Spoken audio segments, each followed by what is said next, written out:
Getting started webinar. We're not going to go into lots of activities and ideas today because we've other webinars that cover that. I know that there's a few people like Lucia here who's asking specifically about Key Stage 1 and 2. Lucia, we do webinars for primary ideas, and I'll show you where they are on the YouTube side, and we're going to do more of those webinars as we go forward. But this one is specifically on using the tools within Digimap for schools. So you'll see the ideas as we go through, and maybe you can think of ideas to adapt them or look at some of the other resources that we have. So, bit of housekeeping. I don't open this up to questions, folks, using a microphone. We have a little question box here that I do my best to sort of keep an eye on as I run through things here. So any questions you have, if I'm talking too fast, tell me to slow down. If you want me to repeat something, if you want to know where something specific is, ask me in the question box and I'll do my best to cover it. Okay, so what's next?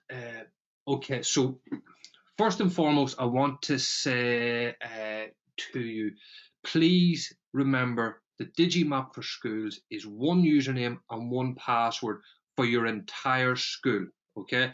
So please share it with your pupils, with the parents at home who are doing homeworking with them, and all your teachers to let them use it at home. It's an online resource, so it'll work off any tablet or any browser that you have. Please share that around so that the pupils have stuff to do at home.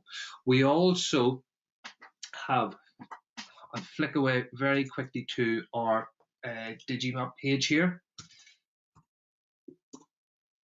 So at the front here, we have a new tab which is homeschooling, and we've only put this together in the last week, and we're trying frantically to get activities here, and we've put them all in here. There's videos with them, PDFs, Word documents, etc., all there for activities for doing at home. We're working hard, and so if you have anything, please get in contact with us. We would like to share it. We're happy to do all the groundwork with screenshots and formatting and stuff like that. But any ideas you have, we'll take them, we put them up here and share them with the community. We want this used and to help as much as we can with people at home. Okay, so two other things very quickly, or three other things here. YouTube, if you're asking about how you do this, or webinars that we have a really good YouTube channel, folks, that you can dig around with.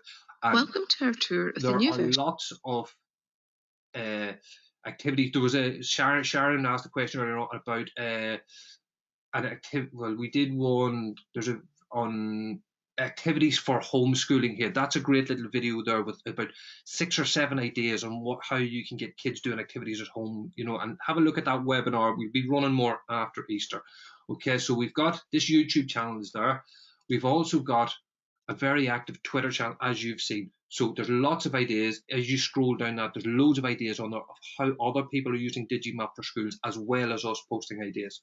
So please feel free to follow us, retweet, send us stuff, maybe the pupils are doing at home or activities, things like that. We just want as many ideas to get this used, especially with it being free now. We want as many people using it as possible. Okay, right. Now, back to work. That's 5 minutes gone on the stuff. So, Digimap for schools, what can it do? So, it's got lots of different types of mapping. The full collection of ordnance survey maps are in there, from the full GB down to the master map, which is basically the outline of your school and your house, and you can measure your backyard.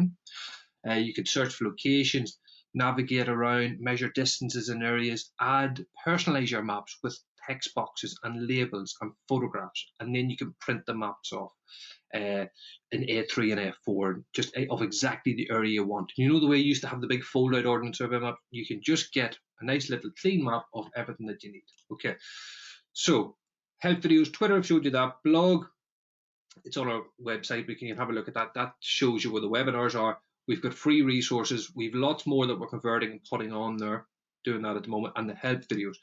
So just to show you, need to log in here. Right, one other thing that I forgot to say is, before I go show you where the help is, if you're looking at this version of Digimap for schools and going, that doesn't look like mine, okay, the simple answer is it's not the same as yours.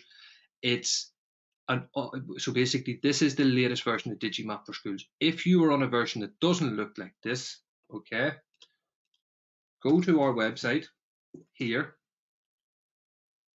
and email us here and say, I want to be upgraded to the latest version of Digimap for schools, which will not cost you a penny. It's completely free. It's just we've had difficulty managing that in the past, and now we're able to sort of upgrade everybody as they come along. So just email us, we'll upgrade you for free. A lot of you will already have this version, that's fine. So in regards to help videos, if you get stuck doing anything, there's a little help section up here with all the ideas on how to add photos, add shapes, add buffers, add, you know, photographs, coordinates, all that there is sitting up in that little corner for you to link to if you get stuck with anything. Okay, so Gareth, I think yes, I'll record it and put it on YouTube. That's perfect. Okay. So sorry, I'm just looking at some questions. So right, just to run through the interface. The difference between this version of Digimap for Schools and the older version of Digimap for Schools is that we listened to a lot of feedback.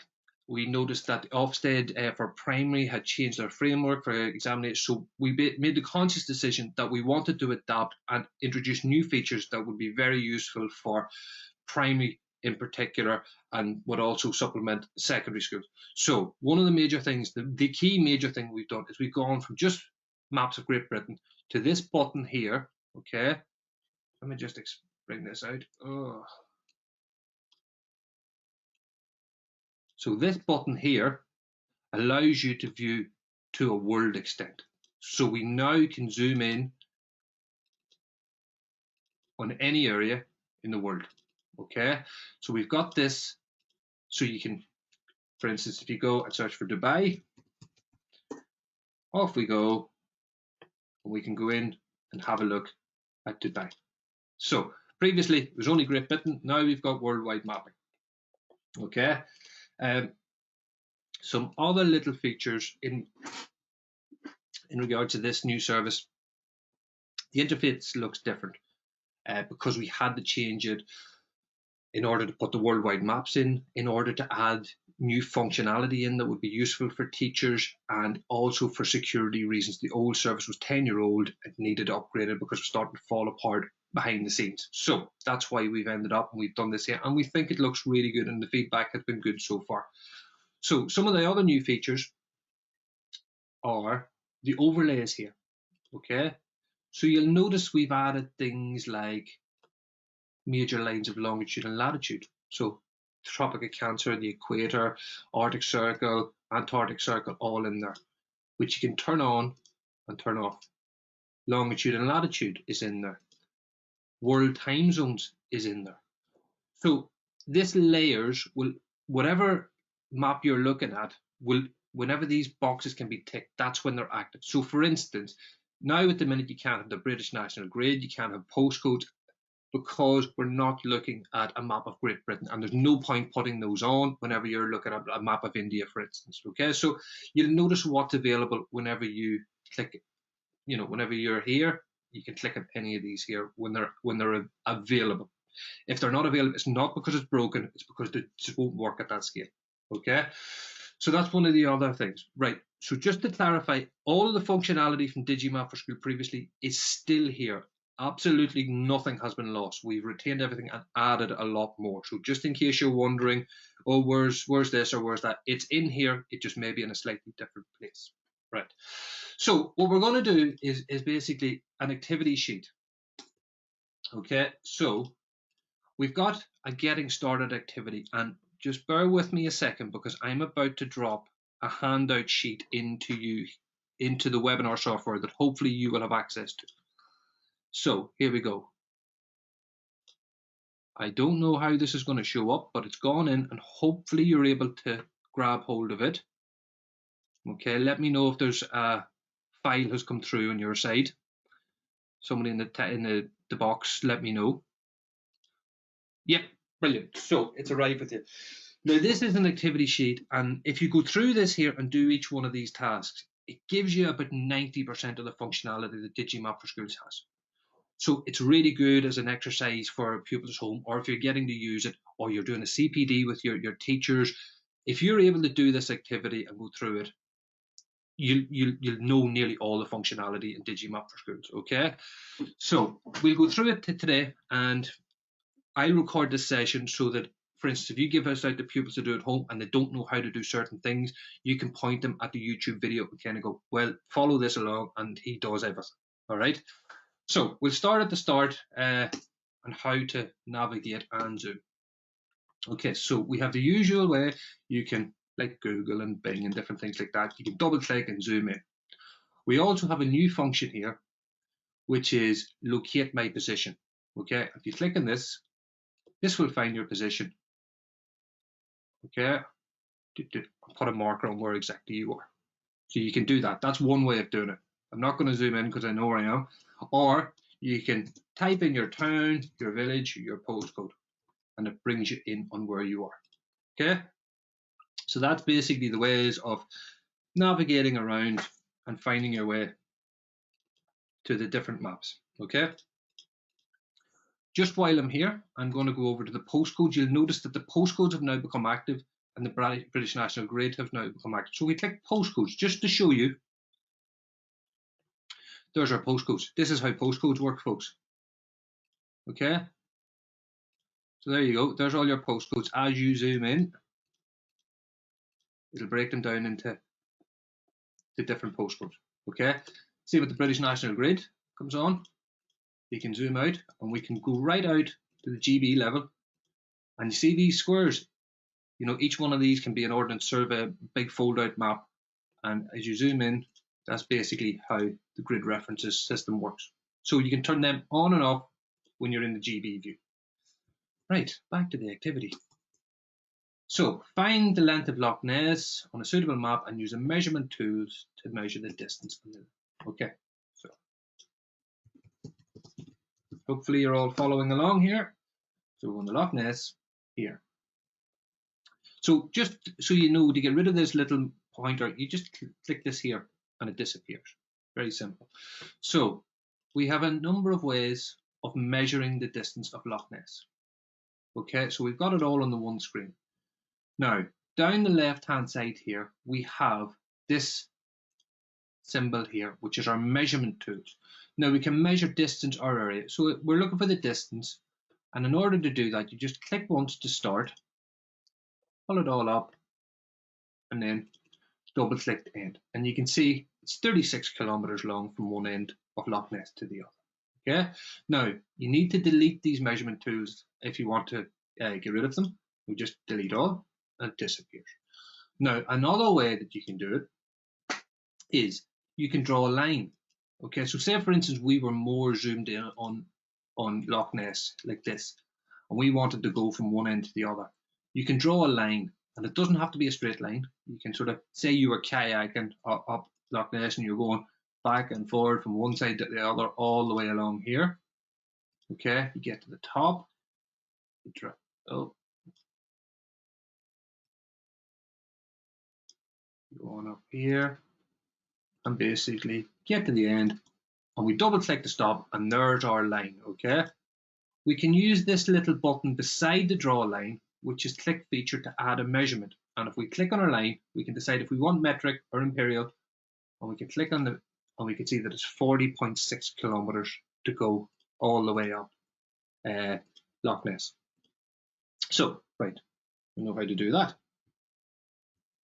Now let me just delete these features. Okay, so what are we on to next? Next activity. So use the annotation tool to plot your journey to school and add a measurement label. So effectively that's what we've just done. But let's go and go back here, and I'm just going to put a marker on, say for instance this is my school, and I'm going to add a little label on it here and call it school. Put it there. Okay, and what I'm going to do now is basically pretend this is where I live over here. So I live in, say for instance, this house. Okay, let's zoom in ever so slightly.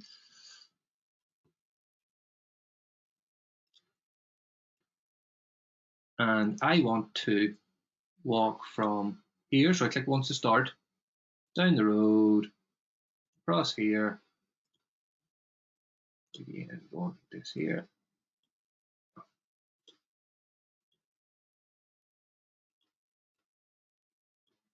Just simply dragging it as I go, and it's effectively the same thing I did in Loch Ness, only with a little annotation tool. And again, actually, do you know what I'm going to show you? I'm going to show you, I want to change that color to a dotted line.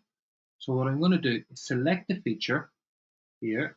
You'll see it goes yellow, and I'm going to change the color to black, and I'm going to go from solid to dash, and I'm going to make it nice and thick. Okay, and once I click off that, you can see that I've changed it. The same I can do with the color. Say for instance the school here, I can click on that, and I can go across here, and I can change the size to green, and I can change the up to 36. So that it's all adaptable. You'll be used to this sort of thing in Word and PowerPoint and things like that. But just know that it's all customizable, as they would say, right? So I'm gonna. Oh, did I add the measurement label on? I'm not sure if I did. So measurement label 2.4 kilometers. So I'm going to delete that now. Next activity is right. We're going to measure the area of our playground. So like we drew a straight line, next to it is draw a polygon. Okay, and what we can do is use the polygon tool and very roughly click once to put a point in, and it's always double click to finish drawing. Okay, I'm going to double click now, and there's our playground. And if I put a measurement label on here, you can see that's the square meters of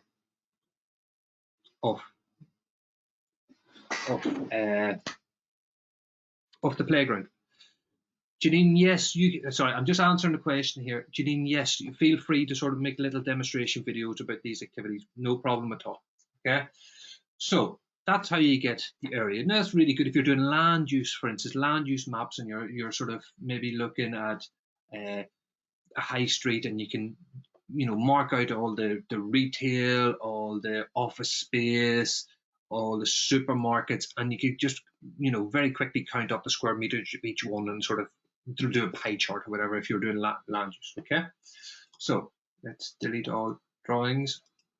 And likewise, folks, you're able to select that and change the colors, no problem at all. So where am I up to? Okay, measure the distance between the Tropic of Cancer and Tropic of Capricorn. That's really was just to show you. Going to zoom out to the max extent here is this button again. I'm going to go to layers just to remind you of where it is. No, wrong one. And I'm actually going to use the measurement tool rather than drawing a line. And I can click on the Tropic measurement to delete. Oh, need to measure distance. Click on one here, and you go down, click on the other, and it's about 2,500 kilometers. So it's fairly simple, easy too, but just remember to hit delete measurements to remove them from the map. Right. Right, next one is go to Heathrow Airport, use the aerial imagery to find how many airplanes are taking off. Now, this is to show you the different types of maps we have, but I forgot to show you something quite important here. So we're looking at the full world view. We have this button up here which is called Map Selector, and just so you know, we can go between an atlas view here whenever this radio button's ticked and this button on top is over that side. It will show you the full atlas view as this moves. Okay, so we can pull that over to the other side where world boundaries is selected, and it'll show the world boundaries, and you can have a mix and match in the middle with both. Okay, so it's a wee slider that you can go between to get some ideas of where you are, things like that. Okay, so likewise, if we go to Heathrow, let's go to Heathrow. Okay, we also have a map selector here, but the maps are different. Okay, we can have a look at our aerial maps, and our historic maps. So for instance, if we just go ever so slightly in the Heathrow here, this is Heathrow as it stands at the moment. If we pull this across here to the 1890s, you get to see this was Heathrow in the 1890s, okay? And this is, if we go back across again, this was it in the 1950s. And let's just pull this across, and this is the aerial imagery of Heathrow at the moment. Now, I really like mixing these maps. Now, these can be printed as a mix of Ordnance Survey and aerial imagery. So you can print this map here with the roads on it and the names on it, but still have the aerial imagery in the background. So you can do that easily. So this was a question. Now, folks, this is probably a little insensitive at this period in time. Like, you know, we're looking at counting the planes at Heathrow. Just to remind you, this is not a live satellite image, okay? This was taken from, we can find out the details of this image here, from October 2019, okay, is the date when this image was taken, okay? And you can count you can count the number of planes. It's not a live image, of course, like, you know, but I just, I should maybe change that question to something else for the time that's in it. But just to show you the quality of this aerial imagery, it's actually better than the likes of Google Earth and stuff like that. We can zoom right in here, and we can use our measurement tool, and we can measure the wingspans of the planes. Okay, so lovely little features here that you can do very simply. You can measure football pitches, you know, the penalty boxes of football pitches, anything like that. That's really nice to do. So again, there you go. You have your aerial imagery. And don't forget, folks, this aerial imagery, the historic imagery are all referenced in the national curriculum at primary and as secondary sources in the secondary geography curriculum as well. So that's why they're all in there essentially, okay?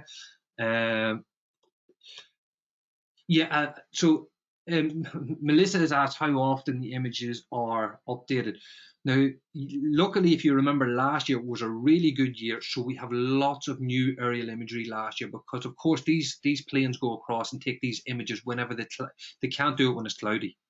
So last year was a really good year. We got a whole batch of new info, so most of it is last year and this year, so it's not that old, so it's quite up to date. But you may find if there's an extension on your school that was done in the last year, it may not be updated. So, right, what am I at time-wise? Oh God, I'm really, really late here. So Heathrow, how many time zones are in Russia? Okay, so let's do our, I deleted all my measurements. Okay, so let's go to full zoom area. We can have a look and put our time zones on, and we can have a look and maybe use our, we can see that in the background here, that's Russia, and we're at +3 right across to +12. So there's 9 hours time difference. Really good at sort of explaining scale, for instance, the size of some countries. The other bit of the question was find out where it's 8 3/4 hours ahead. And you can see here there's a bit in Australia that is 8 3/4 hours ahead. It's not on its own. There's 5.5 here, 6.5 here. Another thing you can do is basically explain the concept of time. So some people don't. It doesn't equate in their head. For instance, my sister-in-law was working in Sierra Leone until a couple of weeks ago, and she was on exactly the same time zone as us. We were ringing her, and you know, my daughters were kind of going, "Oh, how come it's the same time there as it is here?" They were expecting it to be a different time, but because it's on the same time zone, GMT, it's there. So that was just a very quick one. Grid reference for the summit of Snowdon using the grid reference tool. So we can go Snowdon. National Park. So we can just go, I'm in the historic mapping here. So we can see that here is the summit of Snowdon. Okay. And there's the present day. So we can use this little information tool here on the left hand side to do a coordinate capture. Okay. So if we go and click on the summit of Snowdon, there is the grid reference there. There is the British National Grid reference there. There's the longitude and latitude, and there's the longitude and latitude of decimal. So you can capture that. Okay, so that's how you can do that. Right. Historic maps of Happisburgh. View a historic map of Happisburgh and Norfolk and use the slider bar to fade between the 1890s and modern map to view how it's changed. Okay, so going to Happisburgh. Okay, let me just turn off that there. We're going to Norfolk. I'm still in the 1950s map. So I'm going to zoom in here a little bit. And basically what I'm going to do is I'm going to switch across to the 1890s view. So here's Happisburgh in the 1890s, and I'm very quickly going to draw a line, now what colour? A purple line across the high water mark here. Okay, like this. So we're just going across and drawing a line. Now I can put a little annotation on here and say it's 1890s and add that there. I'm not going to bother doing it for the other ones because I'm in a big rush.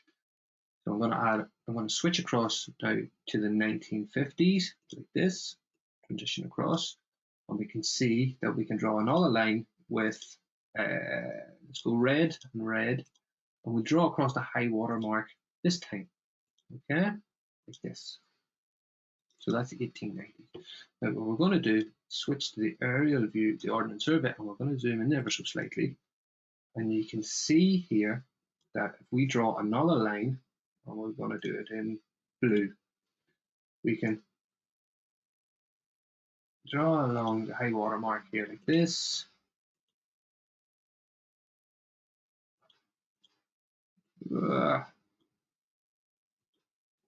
I'm doing it very roughly here, folks. This, and you can see the three different lines. Now, we just zoom in ever so slightly. So what I'm going to do is just turn on the aerial imagery here, and you can actually see the distance between the 1890s and the present day. And if we draw one line from here to here and put a little measurement on it like this, you can see that in 120 years, about 143 meters has been lost to coastal erosion. Okay? So people are asking about the historical. Folks, we only have present day 1950s and 1890s mapping. Let me just explain why we only have them three. Because yes, there's other different types of historic mapping out there. These are the three that we could get that had full Great Britain coverage. We didn't want to confuse people by maybe having some areas of Newcastle who could mapping from the 1920s, some areas of Cornwall who'd maps from the 1930s. We wanted a clear, concise, full map of Great Britain for those time periods. And we thought 1890s was the end of the Victorian era, which was a good year. And then 1950s was post-Second World War. And then present day. There was a good 60-year gap. So that's why they were chosen, okay? So Sharon's asking, is there, she's just looking at something else. Yes, Sharon, there's a way of getting names in English. If you're looking at, for instance, Wuhan. I'm skipping away because we've finished that little activity there. Let's have a look at Wuhan in China. Okay, when you zoom in here, all the names are in the native language. Okay, but if you go to world place names, you'll see that they change to the English versions. Okay, so that's Sharon. That's how you get the English version, just in case you were wondering. And Helen, we only have historical maps for the Great Britain at the moment. So next activity, and I'm running really, really over. Save a map and create a PDF. So let me just. Did I delete? I'm not sure if I deleted my features. Let me just see. No, I haven't. So I can zoom in on this here. So to save a map, you go to this little filing cabinet here, and you click on Save Map, and we call it Peter, Class, Edina, Peter's Coastal, and save that. Okay, it'll show up here. Now, the coordinators in your school who received the username and password would also have received a thing called a PIN. Now, if you hit that unlock button, you'll be asked for your PIN, okay? And when you enter it in, it allows you to make folders so kids can save their maps directly into classroom folders or year group folders, and that can be done. I don't have it activated at the moment because it's just me using this account, but that's how you could organize your maps and get people to save them there, okay? So we can save our map like that, and then very simply there's a print button up here, and it allows you to have a look and see basically what's going to be printed. So this is the outline of our map of what's going to be printed in A3. So we have some stuff there that's going to sit outside it, but it's fine for the moment. We can turn drawings on and off to make sure they're on the map if you want to, and we can put national grid lines on. So let me just print this out to show you. Okay, oh, I printed it in a PDF. And there's your map with your grid lines on it. Very simply done. Please don't do file and print at the top in your browser, because a map has to have a scale and a north arrow in order for it to be classified as a map. Right. I realise I'm running very over, folks. Okay, so let's look. So we're on to the next bit. We've done that. I'll add some photographs to this just to show you very quickly. That's one of the other bits. So if we want to add photographs, we just use this button here, which is a little photograph tool. Click on here, choose your file, and I'll just put a swan on here.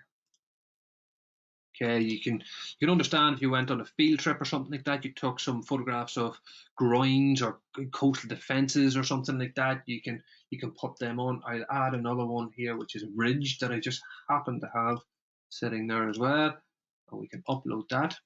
Now, again, you can move them around by selecting them, okay, and we can move them around to where we want them to sit on our map here, like that. So just so they're sitting in a nice position. Okay, so that's how to add maps. Now, the next thing I was going to show you was use a buffer tool to plot a line along the River Tay to show the impact of flooding. So let's go to Perth. Oh, and before I want to do that, I want to delete all the features I already have. So I'm in Perth here, and just along the River Tay, I'm going to explain the buffer tool very quickly to you. So this tool is called the buffer tool, and it'll do two things. You've got the option to do a point buffer or a line buffer. Now think of a point buffer being like a compass, where you put the point in the middle and you bring your pencil out to whatever width you want and you draw it in. That's what a point buffer is. So if we click on point and we say, for instance, we want to do 0.5 kilometers from our school. So let's find a school here. There's an academy up there. We click on that there. That's a 0.5 kilometer area around your school. Now again, you can put another one. It's nice sometimes to make these concentric circles, and we'll do one at 1 kilometer away.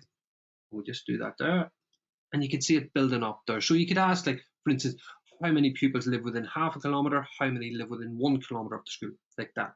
Now, let me just delete them. The line buffer is different. It's, think of bubble writing, okay? And you draw your line down and there's a bubble goes around it. So if we want to do maybe 100 meters bubble around we draw around the river here to show where would be impacted with some flooding, called, say, flood zone 1 or whatever. We do that, and there's our bubble. If we do it at 300, let's just change the color to green, and we just basically trace over the same line again, like this, very roughly, folks. Apologies, I'm very late. You get to the end, and you get another one. So it's very simple to do these buffers and build these things. You can do it like, you know, if a road is being planned, what needs to be cleared around it, a compulsory purchase. HS2 might be a very good one to track out using this, for instance. But yeah, that's some ideas. Now, the very last thing I wanted to show you was using a historic map of Perth, use the annotation to draw a shaded area around. Okay, yeah, right. Okay, so we're just basically looking at urban expansion. Okay, how big has your town grown in the last 120 years? So what we'll do is we'll go across to the 1890s like this, and we will draw very roughly using our polygon tool here around Perth. Okay, so there we go. We can put our little measurement on here, and we can see that it was 3.6 kilometers back. We then switch and we go across to the 1950s. Let's draw it again, and we'll go in an orange color this time. And let's just draw very roughly. Okay. Folks, I think you're getting the idea of what I'm doing here, so I'm not going to be too, again, a measurement on there as well. And let's go to the present day like this. Let's zoom in slightly. I'm not sure what's happened here. Then again.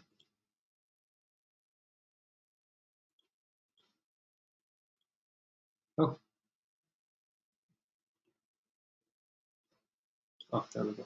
That's me. So we can sit now, go out one level, and we can go across again. Let's go for purple and purple. And do it like this, and you get the idea of how big your town has grown in the last 120 years. Okay, so just some very simple ideas on how to use some of the tools within Digimap for schools. One very last thing I want to show you is, which I haven't showed you at all, is the photographs that we have. So in Geograph, we've got this little thing here called, so we could do, for instance, search for images on floods. So we could do flood barriers, but you can see them show up here. Okay, so you can see all the different flooding that's happening and floodgates, flood water levels, things like that. But as you can also do something very simple, which might be useful if kids are planning to do, their one walk a day or something like that. A little bit of, a route they could potentially do is going and finding certain photographs that are in their local area. So if you just type in an asterisk, if you go to a photograph and type in asterisk at these zoomed in levels, it will show you all the photographs that have been taken around your area. So you could just do a little tick list and go and visit them as a simple little activity. Something very simple and wasn't on our activity sheet. But folks, I'm 10 minutes over. I'm so sorry,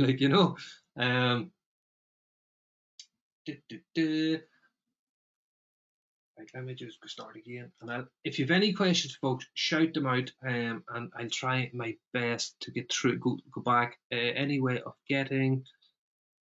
Yes, I've done that. Okay.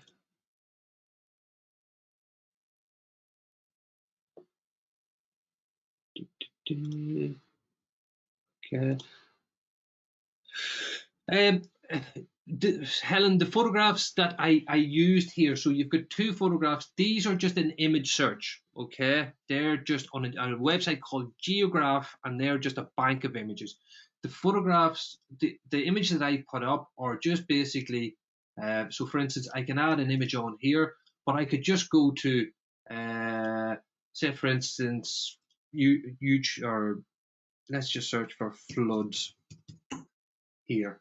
And if we just click on an image here, we can right click on it, save image as flood, save it here, go back to Digimap for schools, choose that file and put that on. That's it. So you can put any image you want on, okay? Helen has asked, how many markers can you put on one map? I don't know the answer to that, but going from experience, it's a lot, okay? So you can just keep simply peppering your map with smiley faces and as many as you want, so you can just keep going. There's no problem there. Okay, thank you. Somebody asked about a population count too.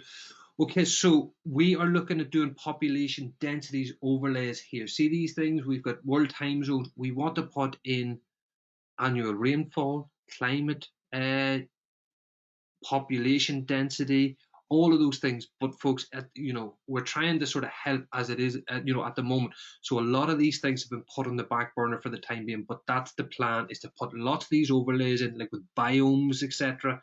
But it's just been put on the back burner for the time being. Yes, Melissa's asked about using the pin. You could create individual folders for children if you want. or for a project where they could all upload into the one folder. That's no problem.